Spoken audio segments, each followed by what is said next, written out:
వేదిక మీద ఉన్న పెద్దలందరికీ, వేదిక ముందున్న బాలికలకి, వాళ్ళలో భవిష్యత్తును చూసుకుంటున్న వాళ్ళ తల్లిదండ్రులకి, వాళ్ళని భవిష్యత్తు వైపు రథసారథులుగా తీసుకెళ్తున్న వాళ్ళ గురువులకి అందరికీ నమస్కారం చేసుకుంటూ, ఆర్కే టెక్నో స్కూల్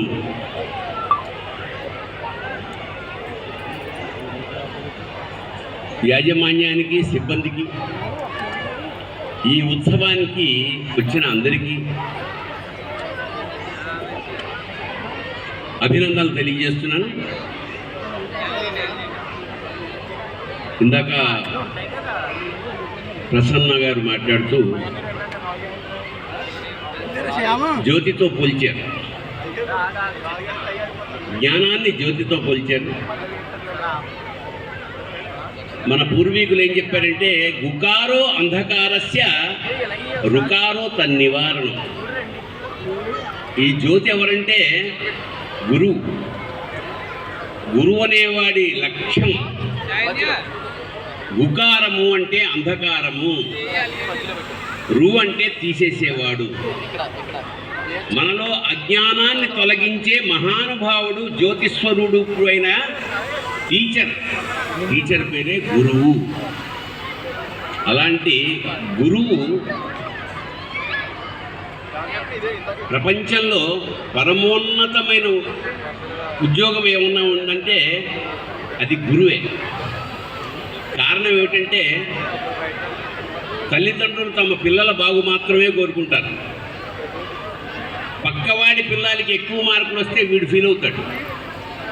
కానీ గురువు లక్ష్యం ఒకటే, తన క్లాస్లో ఉన్న అందరి పిల్లలు ఫస్ట్ క్లాస్గా పాస్ అవ్వాలి, జీవితంలో వృద్ధిలోకి రావాలి. అలాగే ఒక నిచ్చెన లాంటి వాడు, అలాగే తను మాత్రం అక్కడే ఉండి అందరినీ పైకెక్కిస్తూ ఉంటాడు, వాడు గురువు.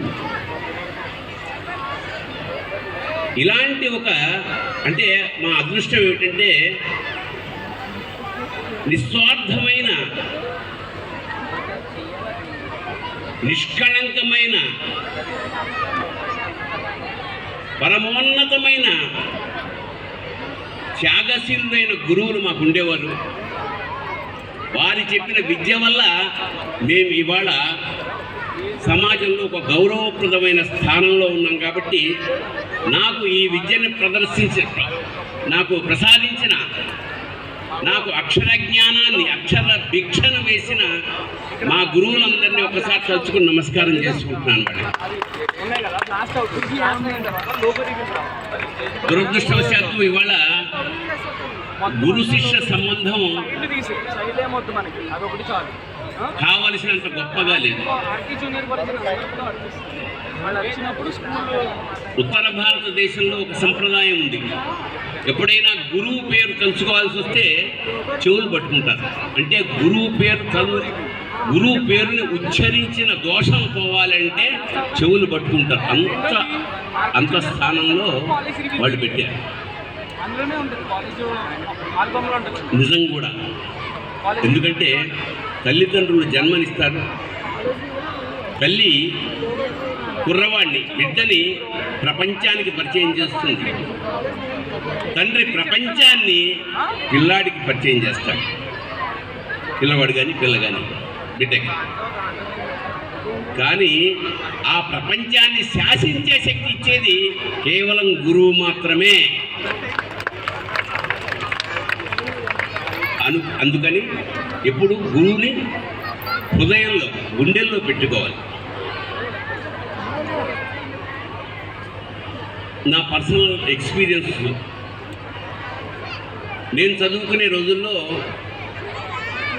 అంటే ఇప్పుడు ఆ వ్యవస్థ లేదు. ఏమిటంటే,